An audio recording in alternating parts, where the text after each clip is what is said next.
Tila hindi nagustuhan ng mga manonood o netizens na taga-supporters po ng Team Kalingap kay Nanay na kung saan ay talagang parang hindi nila nagustuhan yung pinakita niya kay Kuya Bal na isang tanong isang sagot tapos iba pa yung tono ng kanyang pagsagot. Yung parang kala mo ay napipilitan at parang naiinis siya, parang ganon.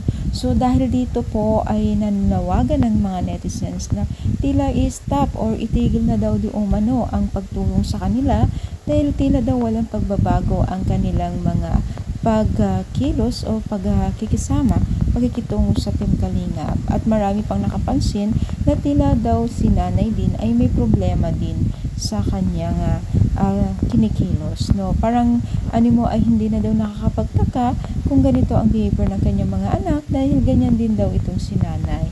So parang gustong sabihin ng mga netizens ay parang kung pwede makisama sila sa Team Kalingap or kahit konting pakikitungo na masaya man lang na makita ng Team Kalingap dahil ang dami na nila pong dinala sa kanila, ay pinasyal lahat, inouting para lamang po ma-enhance yung kanilang pagiging isang or yung confidence nila sa sarili nila.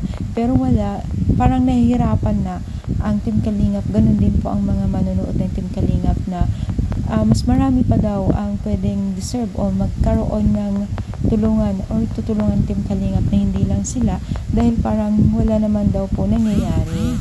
So ang pinupunto ng netizens ay hayaan na lang at umanap na lang ng iba, parang ganun, di ba? So syempre nasa Team Kalingap pa rin ang tunay na desisyon natin, nila.